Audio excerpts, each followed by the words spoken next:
I'm sick and tired of hearing things from uptight, short-sighted, narrow-minded hypocritics.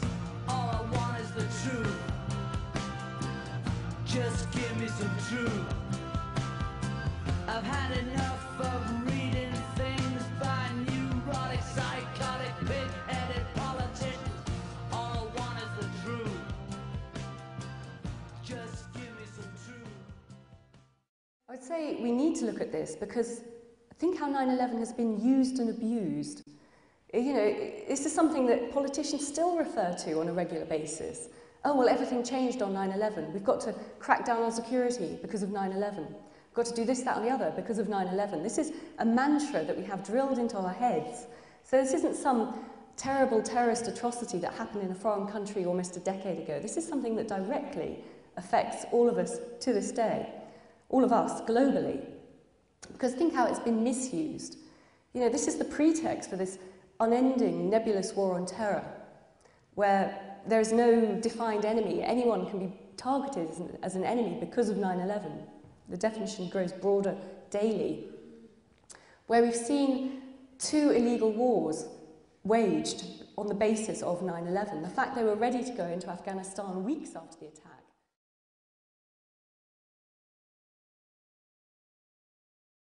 Well, I'm making one of my very rare visits back to England. I actually left and moved to Germany last year to escape the encroaching fascism of the UK state. But I'm back here to support Dr. Stephen Hopwood in his campaign as an independent parliamentary candidate in the forthcoming general election. So there's going to be a huge truth fest, a big conference of interesting speakers in Totnes tomorrow night, in fact all during the day tomorrow. Many people talking about different areas of less well publicised areas of political interest that actually need to be brought to the fore, and that's what Stephen's doing. So we're sort of hoping to get people thinking.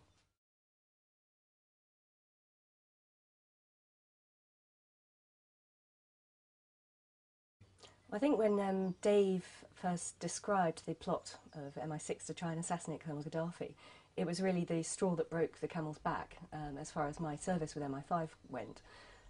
Because we'd been there for between 5 and 6 years, both of us working in different sections, and we'd seen so many different things going wrong that you sort of put up with it initially in one section because you think, okay, well, this is just a historic throwback, or this is bad management, and the next section would be better. But the longer you stay, the more you see going wrong. So by that point, it was just a case of, well, we have to leave and we have to do something about it.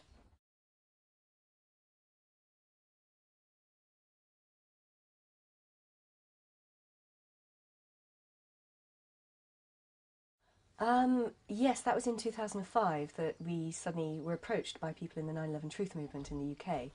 It was around the time when my book came out, which is called Spies, Lies and Whistleblowers, which describes Dave's and mine experiences, both of what we saw in MI5 and then also what happened to us when we blew the whistle. And they approached us at an NUJ conference where we were publicising the book. And basically said, well, you know, look, you've blown the whistle on two examples of false flag terrorism, where we have intelligence agencies involved in trying to carry out terrorist attacks and then blaming it on other groups. Have you not actually thought about 9/11? And we hadn't, of course, because when 9/11 happened, we'd been living in London and Dave had been enmeshed in his court case, his fight against the charges under the Official Secrets Act. And then after that, it had just been a fight for survival and going through the appeal courts. And so it was a bit of a nightmare. But at that point, we thought, okay, let's have a look. And we were visited a couple of weeks later and handed some books and some videos, and we sat down and read the book The New Pearl Harbor by Professor David Ray Griffin. And both of us went through it in a day. I mean, we just couldn't put it down. And it really was a case of the scales falling from our eyes at that point. I mean, I remember reading it and thinking, how can anyone say there isn't a need for a proper inquiry, a proper investigation into this? None of the official account really stands up. There is so much evidence out there that contradicts what we've been led to believe. And since then, obviously, I've done more research into it. I became very involved in building up the UK 9/11 Truth Movement, and then now I've moved to Europe, sort of working more internationally as well. And I think it's still key. I mean, people in the mainstream media have been dismissive, and now they say, well, it's old news. It happened almost a decade ago. Who cares? But when you think how 9/11 has been misused consistently by our political and governing classes, and they keep saying, well, you know, things change then. And it's been used to take us into this war on terror, the unending war on terror, which is it's going to go on for a generation at least. It's been used to justify the illegal wars in the Middle East, and it's been used to turn our countries into, police states. So I think 9/11 is very much a sort of core part of anyone who wants to campaign around any of these issues or against any of these wars. Because if we can say, and we can very easily say, that the official account does not add up, then we can say, well, the justification for all these atrocities since is removed. So let's have a rethink. Let's pull out of the Middle East. Let's stop the slide toward totalitarianism that we're seeing in our countries. And let's take our democratic power back. So from one chance meeting when I was trying to publicise the book to now, 5 years later, I still think it's a very key issue for us all. And, it does fit. Obviously, we know that false flag terrorism exists. That's what we had to blow the whistle on. That's why we ended up going on the run around Europe, living in exile, all the way through to 2 court cases. So we know that it happens. And the officials and the intelligence agencies are, of course, desperate to cover all this stuff up. But once you know that, then you look at 9/11, it's just so obvious. There's so much evidence, and there's so many credible people now across the planet who are now questioning it.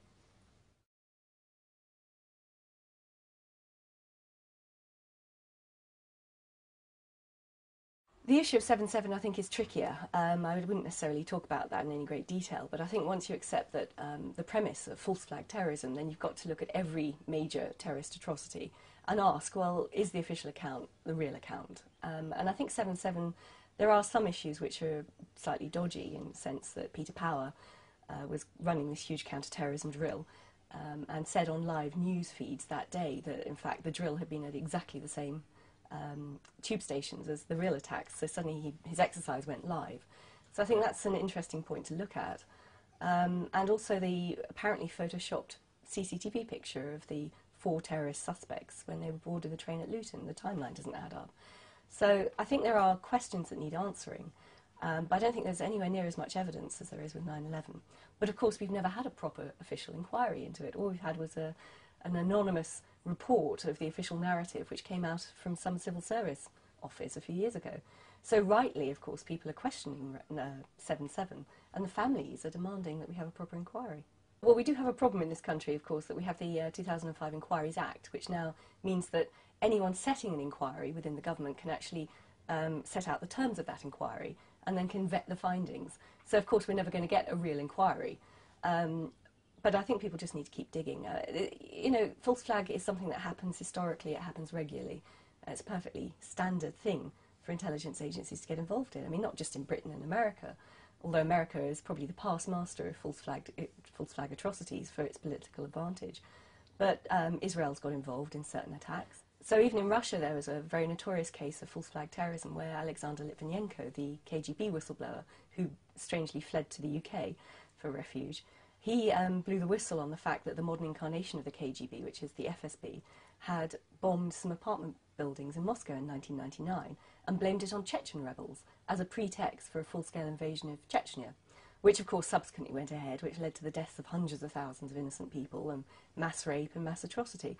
So, every country does it. Every intelligence agency will use false flag terrorism in order to gain political advantage and to achieve their political goals.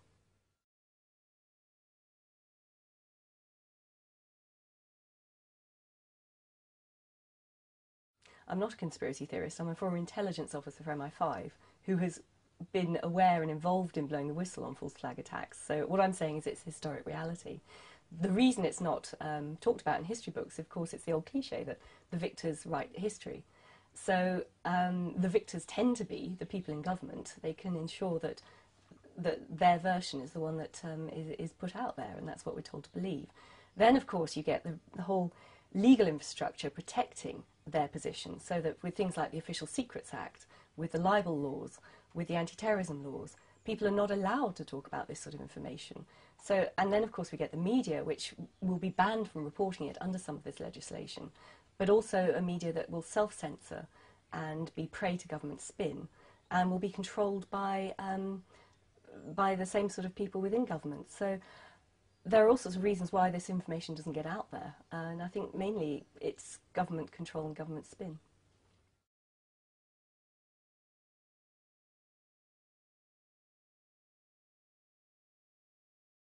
Well, that's a very good question. I don't know the answer. I don't think anyone can categorically say one way or the other who is behind false flag attacks, who's really pulling the strings. Um, but I think certainly looking within Britain, there is what is commonly called the establishment, which is a meshing of interests of the governing and ruling classes. So this is where you get the sort of cross-pollination between the intelligence agencies, government ministers and MPs, big business, the media people, the arms industry. And these are people who tend to belong to a certain background and who know each other, and they're all reliable chaps. And they will set the agenda undemocratically behind closed doors. So then we get into a position where they decide it's in their interests, or the country's interests, unilaterally they decide something and go ahead and carry out an atrocity in order to build up a market for things like the arms industry, in order to build up an environment politically where they can get away with taking away our basic rights. And this is all highly undemocratic. I wouldn't say it's any big sort of necessarily agenda, perhaps. I think it's very much a sort of vested class interest to a certain extent. But then, of course, we get into the supranational environment where we see the whole sort of structure mirrored. So, for example, going back 10 years, there were reports on the internet about a group called the Bilderberg Group, and it was always dismissed as a conspiracy theory. Now, of course, this is mentioned quite regularly in mainstream media, and it's been well documented that leaders, again, within those fields of the media and government and intelligence and big business and the arms industry will meet annually at the Bilderberg Group to discuss what are the emerging themes around the world and what needs to be done. And these meetings are secret, so they're undemocratic. We have no say as a people, as citizens, in what is decided, what is discussed, and what their agenda is going to be. And they go ahead and carry out whatever they need to carry out, create wars, carry out false flag attacks, put their backing behind certain politicians to get certain governments in certain countries. And that's not conspiracy theory, this is documented, as I said, it's in the mainstream media now even. So groups like that, I think, undermine and erode completely the very notion that even in the West we live in true democracies, because they can take these decisions behind closed doors. I mean, it's not just the Bilderberg Group, there's a sort of business conglomerate, the Carlyle Group, the Trilateral Commission, Chatham House. So it's well known that these groups do these things, and it's well known now who's involved, all the leading politicians and things. So it's undemocratic, and that's why I think an issue like 9/11 can wake people up to what's going on, but it's only a starting point. Then they can start sort of following the trails and looking at all these issues and hopefully get active, not just sit and feel depressed about it, but get active and get positive and get out there and take back their democratic power. I think that's the key.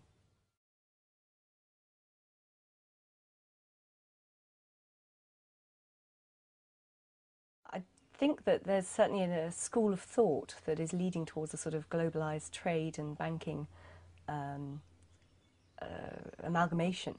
And it's something that I've just read recently, which is the Naomi Klein shock doctrine, which I found a fascinating book, where you have this sort of school of thought emerging out of the Chicago University, the Chicago School, coming out of an academic called Milton Friedman, who is basically trying to move the economies of whole countries right, as asset-stripping countries. And they've been doing it systematically, starting with Chile in the early 1970s. And these sort of disciples of the Chicago School keep cropping up every time there is some sort of crisis in a country. It's economic problems or economic meltdown or whatever. And they go in and they use things like the International Monetary Fund and the World Bank to bail out problem countries. In fact, they're doing it with Greece as we speak. And then impose conditions that asset strip those countries, that allow in foreign competition, that lead to increasing globalization, and just impoverish the people. So I think from that point of view there is an agenda, and it's certainly all about making money. I mean, over the last 15, 20 years we've seen the emergence of a sort of super rich global elite who are just coining it in, and yet the people in these countries tend then to lose their standard of living. I mean, we're seeing it certainly in America now as well, because they've pumped so much money into in the Middle East wars, and their economy is so shaky that they have tent cities, people who are homeless living outside their cities. There are whole swathes of industrial areas of cities are sort of no-go areas, boarded up houses and no proper healthcare, everything. So America, again, itself has been asset stripped. So we are seeing this sort of super rich global elite who are there to make the money. In terms of where they want to go socially, obviously it's very useful for them to have the laws in place within each of these countries so that if there is civil unrest, if there is rioting on the streets because of what is being done economically to the people, as we're seeing in Greece at the moment, they can crack down. They can watch out for dissidents and troublemakers. They can listen into all our telephone conversations. They can have massive, great databases which record our movements, travel databases, which record our very way of life as we go about daily life in our countries. So that is certainly useful to them. And I see the campaigning that we're doing almost as a sort of race against them and us. They're trying to crack down on our freedoms so that we can't fight back if the conditions get unbearable. So there won't be any sort of velvet revolution. There won't be a sort of reform within our countries. And we're racing to try and get people aware of what's really going on behind the scenes and what they're facing before that happens to such an extent that we can't fight back effectively. And I think it's very, very balanced at the moment as to who's going to win out. So that's a problem. And again, you know, going back to 9/11 as an exemplar, a nexus point of where all these different issues come together, I think it's a very good example to try and get people thinking and to get them active and to go out and start campaigning.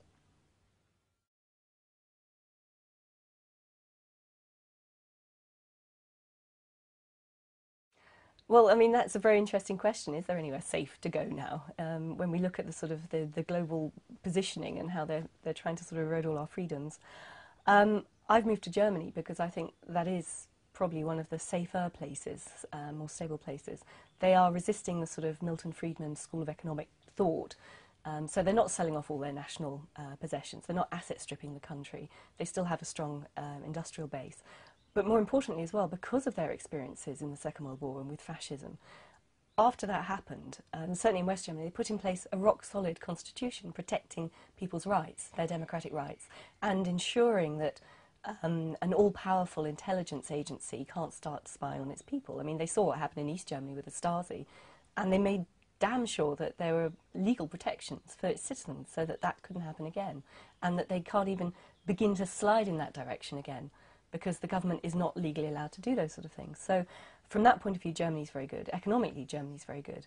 And in fact, we're seeing a number of challenges even now going through right up to the Federal Supreme Court, where the government is trying to push through the erosion of freedoms, increased electronic surveillance, and they're losing in the courts. The judges are upholding the Constitution. So it feels safer. Whether it stays that way is another matter, but I think at the moment it's a good bet. I mean, the other place that I did think about going back to was France, because again, good constitution. But looking at what's going on with Sarkozy's proposed economic reforms, he's trying to push through, again, those sort of measures. The French are resisting, and they are demonstrating and striking, and they're trying to ensure that won't happen. But I think they're further down that road, and their constitution isn't quite as strong. One small example is the idea of voting computers. You know, voting computers can be hacked, and it's been established that they can be manipulated so that we're not even 100% sure that whichever puppet figure we elect to government, like in the US or in the Netherlands or in France even, there are concerns about how voting computers have rigged the elections. Certainly that's fairly well documented, at least with George Bush's first election in 2000. And in Germany again, they tried to introduce voting computers, and state after state within the country has just said, no, we're not using them, we're sticking with paper, we want a paper trail. So at least they know there's a better chance that whoever is elected has actually genuinely been elected.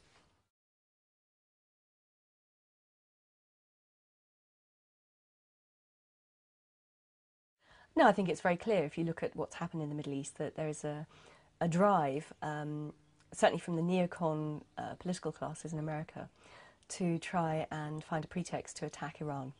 And of course there's a lot of speculation as well that Israel might unilaterally attack Iran and then drag the US in behind it. That's one of the other problems. But certainly since the wars in Afghanistan and Iraq, there are air bases that are ring round Iran. I don't think, though, that the US could launch a conventional military attack against Iran. They don't have the manpower. They don't have the soldiers available to try and do something like that. So, of course, the worry would be that the justification will be found that, oh, Iran's trying to develop a nuclear bomb, so they go and use what they call a strategic nuclear weapon against one of the sites. Now, they do that. It's still going to be probably more powerful than the bomb that went down on Hiroshima, and it's going to irradiate the area and probably irradiate the prevailing winds that will then come straight back across Israel and Europe. So in terms of a war crime, I can't think of pretty much anything more heinous. I don't think there's a doubt, though, that they would like to be able to do that.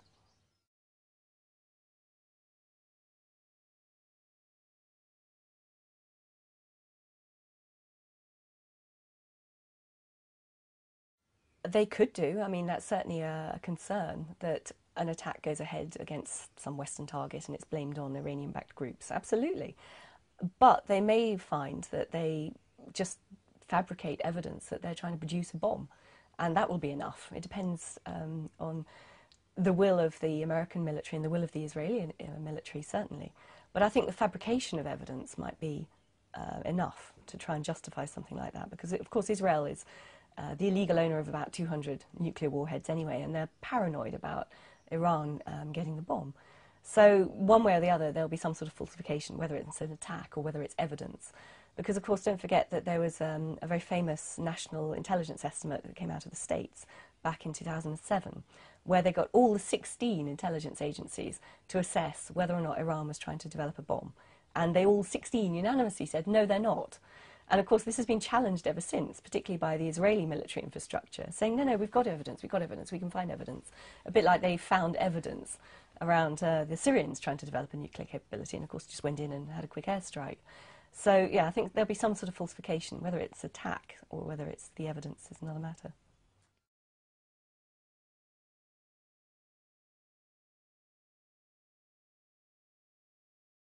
It's interesting with the whole issue of Palestine, of course, that again and again in the mainstream media you see that Iran is blamed for backing groups like Hezbollah and Hamas and things like that. So they're trying to find, again, a sort of pretext, a linkage between what's going on in Palestine and any sort of intifada or revolt at whatever level with the Iranians. So, yeah, I mean, everything that's being done to the Palestinian settlements is illegal. I mean, how they can shut them, pen them in, and not even allow aid through. I remember during the attack on Gaza a couple of, what was it, about 18 months ago now, and they were just trying to get aid, aid ships in. I mean, people like Congresswoman Cynthia McKinney, who was actually on board a boat that I think was organised by Dr. David Halpern. And they get arrested, they get rammed by the Israeli Navy. When they're in international waters, they get arrested, and they're held incommunicado for days, just for trying to get food and medical supplies to the people in the Gaza Strip. And how a people, a race, who were victims of the Holocaust, can then go and perpetrate the same sort of conditions as, was perpetrated on things like the Polish ghettos is beyond me. I mean, how they can do that and just get away with it under international law. They've been subject to UN sanctions for, 4 decades now, and they're still not being penalised because they're still under the protection of the US. And the US, of course, always exercises its veto in the UN to stop any censure attaching to Israel. I think as well, the other problem, of course, with the reporting within the mainstream media of the atrocities that go on against the Palestinians by the Israeli state, I'm not saying necessarily the people, but by the state, is just not reported adequately. And we do see people running scared because of some of the big Israeli lobby groups like AIPAC in the States. If a politician even breathes a hint of censure of what is being done by the Israeli military, then they are leapt upon with great ferocity and pilloried in the media. So it frightens everybody off from even going anywhere near that subject.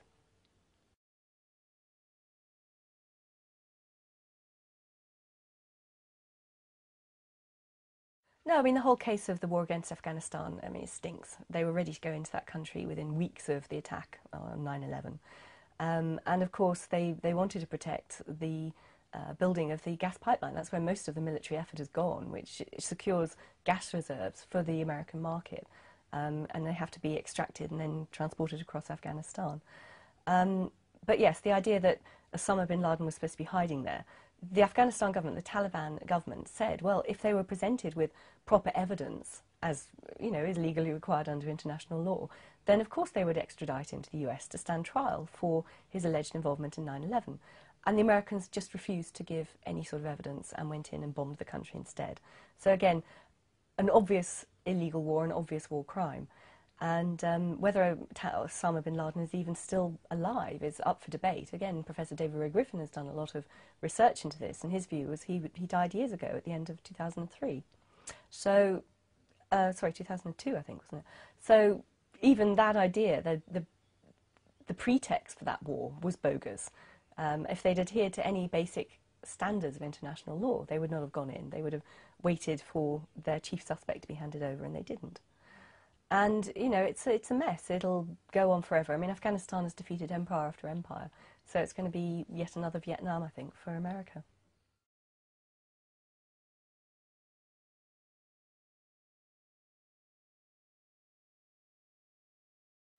Well, I'd say initially just get informed. You know, stop believing what you read in the mainstream media because it's too controlled. Do your own research and follow whatever trail interests you. And then, of course, start informing other people around you and spreading the word and getting active and organising meetings and getting good speakers. And by getting people with a certain profile, sometimes you can get local media coverage as well, which gets the word out even further. So the effect can snowball. But first of all, you know, start informing yourself, start educating yourself, because it's not going to be in the papers, it's not going to be in the books, and it's not going to be in the history books, certainly. So that's the initial start. I would counsel, though, against getting too dissipated, disparate in the message. If you're going to say, well, look, you know, we're fighting on certain issues, then stick to those issues. Because I think quite often I've seen very good groups be established, and then people just get wider and wider and wider in their interest areas. It becomes almost a hobby, and it's not a hobby. It is a race against them cracking down on us and us pushing back. So if we're going to be serious about this, we need to be relatively disciplined as well in how we approach that. So I think that is key. Try and avoid any sort of infiltration. I mean, people will come into these groups, whether probably not the intelligence agencies, but certainly the local police force, encouraging perhaps violence. And we're not a violent movement. We are here to campaign for world peace. So, of course, we're not going to use violence in any of those issues. And also try and avoid too many divisions about too many different aspects. I mean, again, with a subject like 9/11, it does become a bit of a hobby, and people get very enmeshed in speculating about what happened on the day. And that can be fascinating, but that's the hobby aspect. If we want to campaign politically about it and activate people and wake them up and get them democratically campaigning again, we need to be more disciplined and say, well, look, you know, there are all these questions and all this evidence that contradicts the official account, but we don't have the answers yet. We can't say definitively one way or the other what did happen. But, you know, get people thinking about it. So there is an aspect of discipline, and certainly in terms of the campaigning side of things. But I think it's key. I mean, the democratic reactivation is key. People are so turned off by mainstream politics now, and they become so depressed and frustrated and trapped because it doesn't matter if you vote in the general election. It doesn't make a blind bit of difference to what happens to our countries. So I think this can be an energising and a positive thing to campaign around, even though it's a rather macabre topic.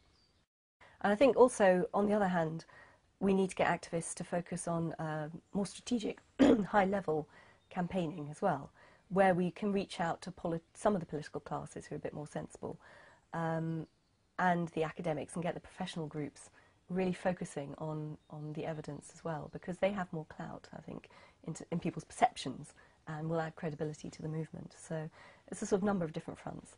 But I do see it as a very positive and energising force for good. So I'd also say as well that there are many, many people out there who are slightly afraid, perhaps, of an issue like this. They might be frightened of peer ridicule, they might be frightened of rocking the boat and perhaps losing jobs or something like that.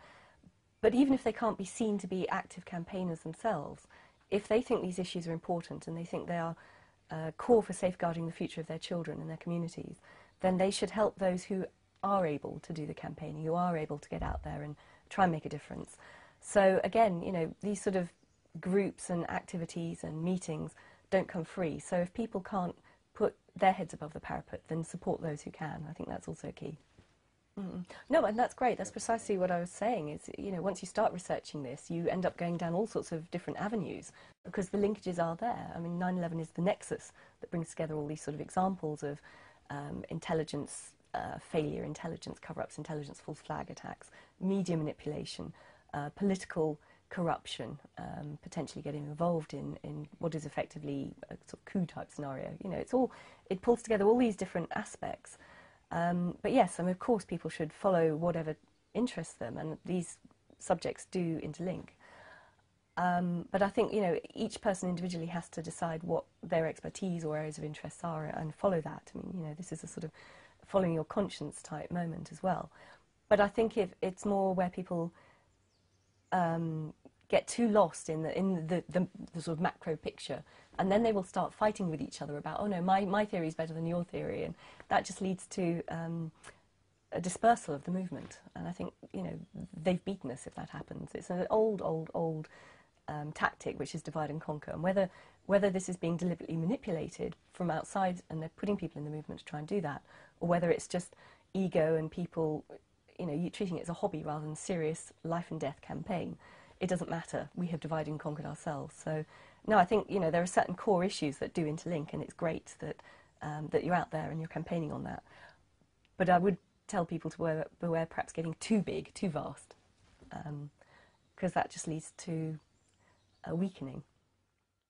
There is so much anger at what the banks have done, you know, since the credit crunch happened, and how they're manipulating our economies and how they're betting on, you know, economies of whole countries crashing like they did with Greece. That, of course, it's a very easy way to say, well, you know, people have anger about it. They're concerned about their mortgages. They're concerned about their jobs. And that can start a dialogue. And, of course, then you can start discussing the interlinkages and the other issues. That's a great way in. Same with globalisation, particularly when you're in a town where there's a sort of awareness of the need to support local business, not be taken over by the big chains and all that sort of thing as well. I think that's, again, find the ways in to begin discussing some of these issues, which is precisely what you're doing. And I think that's great. It's very important.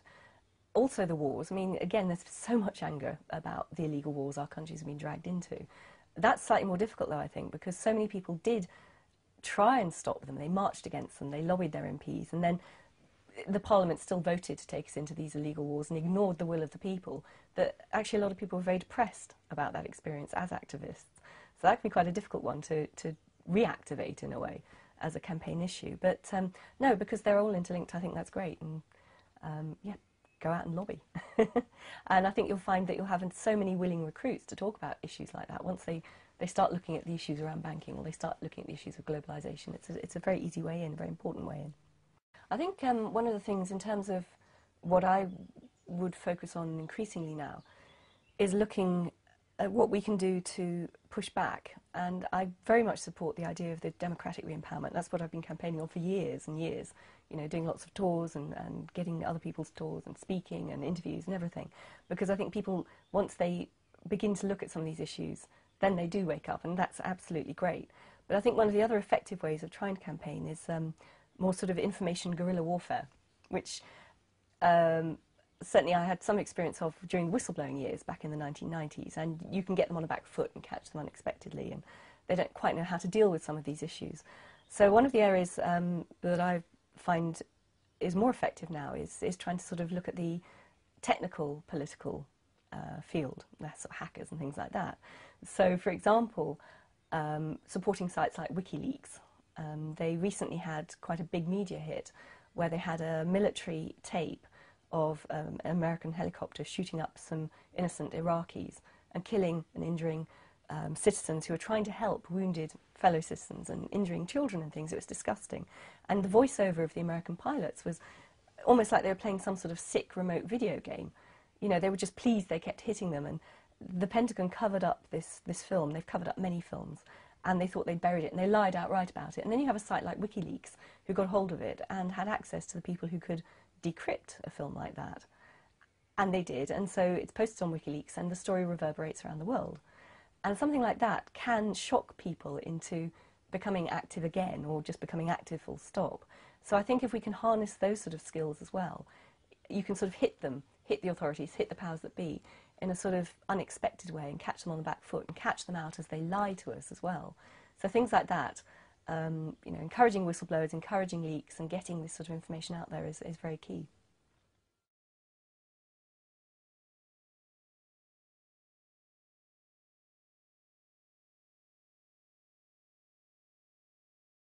Absolutely, yes. I think a lot of people go into areas such as the intelligence services or government, potentially, in their 20s with ideals. They want to have a job that makes a difference, that can do some good and protect people. So if they then find themselves in an environment where, as now, MI5 officers are accused of being complicit in torture, for example, which is illegal under every law across the planet, then they have a duty as idealistic or conscience-driven people to do something about it, absolutely. So I would encourage other people to step forward and blow the whistle if they see criminality and they see illegality and lies and false flag terrorism, of course, because although it's a very difficult thing to do and it does change your life irrevocably, there's no going back, you know that you're doing something for the right reasons. You know you're doing something that potentially can help save lives, or help save our way of life, our democratic values. I mean, all of those things. How could people not want to step forward and do that? And I think it's different now. I mean, I'm going to sound like an old codger, but back in the 1990s when Shayla and I did blow the whistle, of course it was a very different environment within which to do it, because the main channel, of course, was still the mainstream media. The internet was in its infancy. It wasn't nearly as effective as it is now. If people do choose to blow the whistle now and come forward with evidence of crimes, then they can be protected. Their anonymity can be assured by organisations like WikiLeaks. So it's a very different playing field, and there's a chance that they will get away with it, a chance they won't be prosecuted. But of course also that if they are arrested and they are put on trial, they can fight their corner much more effectively because of the internet. You know, everything will be recorded, everything will be put on YouTube. They will have much more awareness amongst the population and much more protection from that. So yes, of course people should blow the whistle if they feel they should. And I would say as well that you do something extreme like blowing the whistle and having to go on the run from the intelligence agencies. Yes, it's harrowing and frightening, and it scares your family, and it's just very, very difficult. But on the other hand, you learn something about yourself. You know, you find new skills and strengths, and from that point of view, the experience in itself is very rich, even if your life afterwards isn't.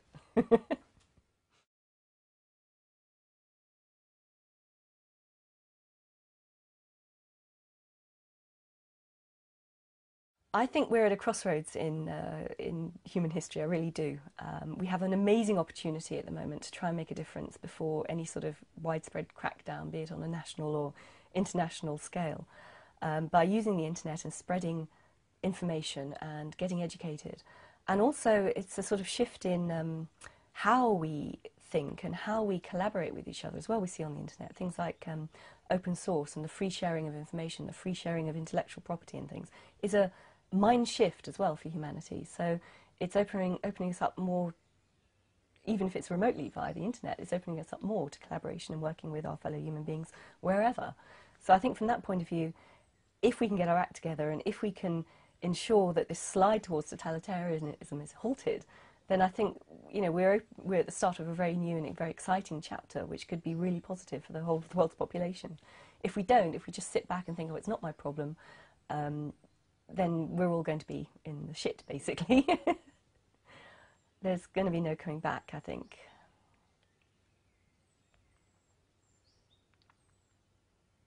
Although human spirit is quite an amazing concept. I mean, I've been to Berlin now a couple of times and gone through what used to be the old East Berlin section, and you look at these housing estates that go on for miles, and they've been tarted up. You can imagine what they were like in the old days when people were living under the Stasi, and you know, they could be reported and shipped off and tortured just for uttering a dissident word against the government and things. You couldn't trust your neighbours, you couldn't trust even members of your family not to report on you if you thought the wrong thoughts. And can you imagine living under a regime like that? I mean, I've lived, being a whistleblower, I've lived in the sense of not feeling I could have a secure private conversation in my own home for years, or having a secure and private telephone conversation, or being able to necessarily trust my friends. So I know what it feels like to live under those sort of restrictions, but can you imagine a whole society? So I think the time has come for us all to stand up and say enough's enough and take back our power.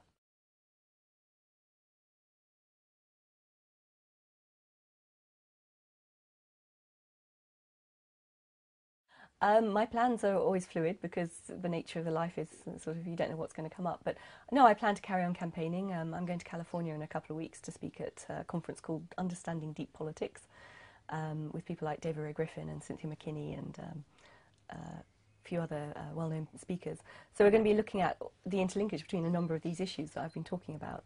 So I'll carry on doing that. I'll carry on being a civil liberties campaigner, organising the odd European tour event, and also getting involved as well with the sort of digital civil liberties issues, because again, quite a lot of pushback against some of this sort of electronic surveillance, an electronic Big Brother state that they're trying to enforce on us can be pushed back by smart information guerrilla warfare.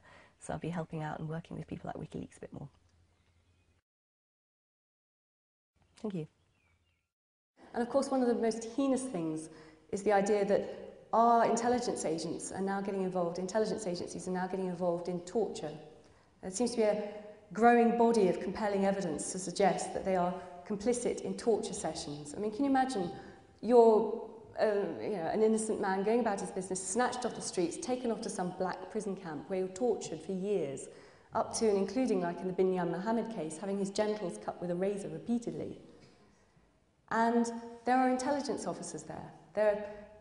They're listening to the replies, they're feeding in questions, they know what's going on, but they're not helping you, but you can hear a British voice through the hood that's over your head. And the thing that haunts me is that those officers might well be people that I used to work with. They might have been my friends, I might have gone out for a drink with them or had them round to my house for dinner or something. And yet, how could they make that moral journey from the people I might have known in the 90s, idealistic 20-something officers, to people who would do that to another human being, be complicit in that sort of activity to another human being? And I think, again, that's part of the problem with the intelligence agencies, is that they are a very closed shop.